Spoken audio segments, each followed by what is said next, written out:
Hi guys, welcome back to my channel. So today we'll be talking about the reason why China and United States need the Philippines. Okay, so these two countries cannot do without the Philippines. Okay, here is the reason why they need the Philippines.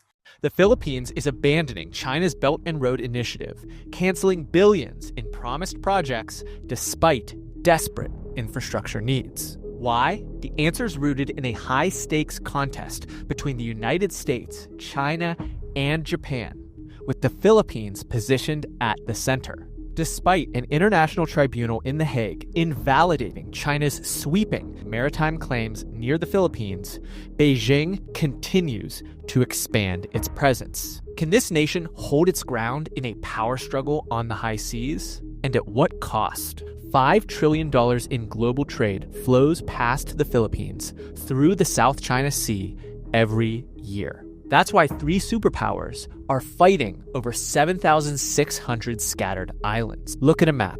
Japan, Taiwan, and the Philippines form a 2,000-mile barrier between China and the open ocean. Military strategists call it the first island chain. China calls it a cage. The Luzon Strait is 160 miles wide. Every Chinese submarine headed to the Pacific has to squeeze through this gap. Every American carrier rushing to defend Taiwan does too. Whoever controls this choke point controls Asia's sea lanes. If Manila aligns with the United States and other regional partners, it can effectively limit Chinese naval movement, making it harder for Beijing to supply its forces or respond quickly in a crisis, especially one involving Taiwan. But beneath these same waters lie trillions of cubic feet of natural gas. Above them, millions of Filipino fishermen are trying to make a living, and China wants both. Under the United Nations, every country claims a 200 nautical mile exclusive economic zone from their shores. But China has not bought into these boundaries. To cement their presence, China constructed and militarized artificial islands on disputed reefs, with satellite images showing dozens of anti-ship and anti-air missile sites on 7 reclaimed features. These outposts bristle with radar, airstrips, and missile batteries, sending a clear message about Beijing's willingness to enforce its claims by force if necessary. For the Philippines, this militarization is a direct threat to its sovereignty. The Scarborough Shoal, just 120 miles from Luzon, was once a vital fishing ground for Filipinos, but the shoal fell under Chinese control after a 2012 standoff. The Philippines is now fighting to retain its outlying islands and shoals from Chinese control.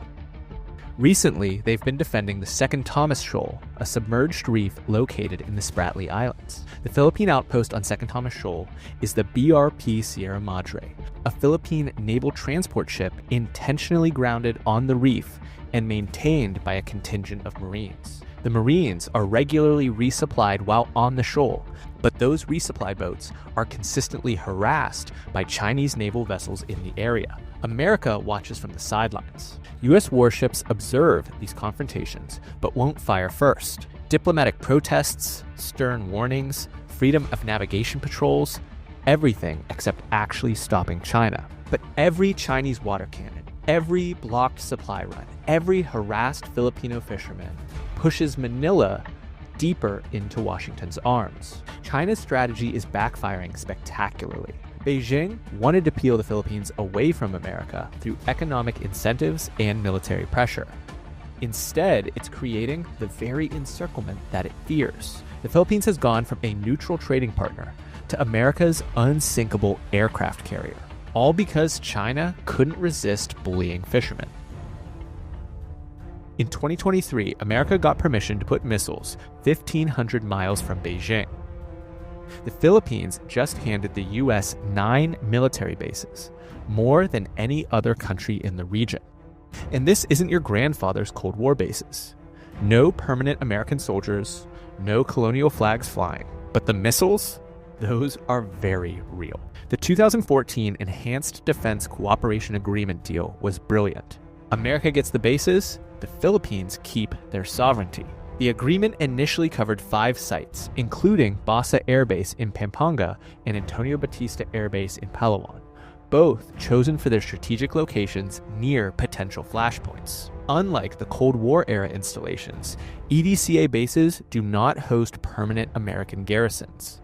Instead, they enable joint training, pre-positioning of equipment, and rapid deployment in the event of a crisis. America is writing checks too, $32 million to upgrade Basa Air Base, funded under the Pacific Deterrence Initiative. New runways, new storage, new command centers. The U.S. has deployed advanced systems to these sites, including the Typhoon mid-range missile platform, which can strike targets up to 1,500 miles away. This capability extends the reach of both U.S. and Philippine forces, making the archipelago a critical node in the broader Indo-Pacific security architecture. Every year, 17,000 troops practice war games, HIMAR rockets, Patriot missiles, amphibious invasions, and China can watch it all on satellite. The U.S. has also approved a $5.5 billion package of weapon sales to the Philippines, including F-16 fighter jets, AMRAAM air-to-air missiles, and precision-guided munitions. Lockheed Martin got even richer. At the same time, the U.S. is supporting the development of maritime domain awareness through projects like the upgrade of the Naval Detachment Oyster Bay, which will support unmanned surface vehicles and bolster the Philippines' ability to monitor contested waters. China's response? Economic warfare. $18 billion. That's how much more the Philippines buys from China than it sells back. A 3-to-1 trade imbalance should give Beijing incredible leverage. So, why is Manila rejecting billions of dollars in Chinese infrastructure loans? The Philippines watched Sri Lanka hand over Hambantota Port to China on a 99-year lease after defaulting on its Belt and Road loans. That was lesson enough. The Philippines imports a quarter of everything from China. Factory components, electronics, machinery, the stuff that keeps the economy running. When Beijing controls your supply chain and your trade deficit is tilted 3-to-1 in their favor, saying no to their infrastructure money should be economic suicide. Here's the problem. China wants the Philippines ports and wants to ram Filipino fishermen. You can't offer Belt and Road deals while your Coast Guard is playing bumper boats with Filipino supply ships. And every dust-up in the South China Sea makes Chinese loans more politically toxic. President Marcos Jr. has canceled billions in railway projects rather than risk debt traps. The Mindanao Railway, all shelved despite being initially approved under the Duterte administration. The contradiction is killing China's strategy. The Philippines desperately need this infrastructure. Their traffic jams are legendary, their bridges are crumbling, and their ports are overcrowded. Chinese money could fix a lot of it. Instead, Beijing's aggression in the South China Sea has made taking Chinese loans a sovereignty risk that no Filipino leader can afford. China's economic power should own the Philippines. Instead, its military bullying has pushed it into the arms of the Americans.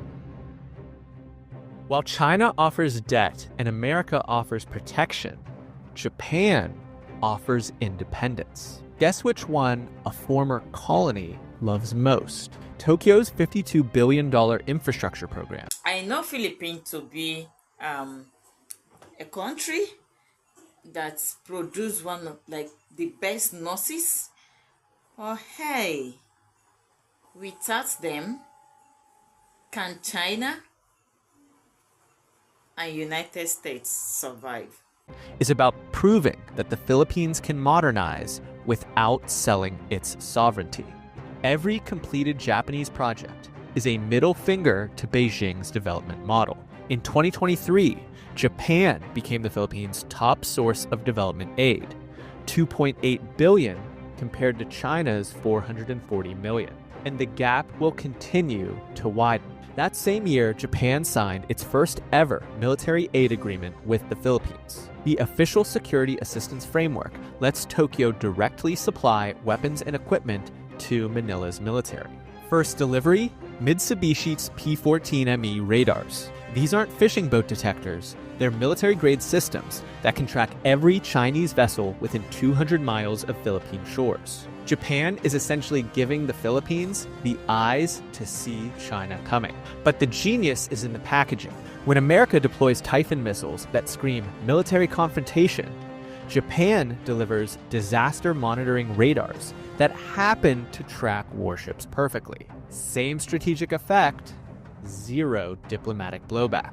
While China's Belt and Road Initiative crumbles under corruption scandals and debt crises, Japan's quiet infrastructure revolution is transforming the Philippines into a modern, self-reliant ally. The result? Manila now sees Japan as its most reliable partner. In a region where everyone wants to own the Philippines, Japan figured out how to win by helping the Philippines own itself. Three superpowers offered three very different deals. China wanted to break out of the first island chain, and instead it created the very encirclement that it feared. Manila took American weapons, rejected Chinese loans, and embraced Japanese infrastructure. It's playing the great powers against each other while building the strength to stand alone, proving yet again that geography is destiny. Sitting at the crossroads of $5 trillion in annual trade and controlling the choke point between China and the Pacific Ocean means that the Philippines hold the key to Asia's maritime future. Now you have found out the reason why China and United States cannot do without the Philippines. Do you think that it's worth it? So, United States usually make it look like all country need them to survive. Now that the one in need of Philippines for some important assets. So do you think that Philippines will welcome them or not?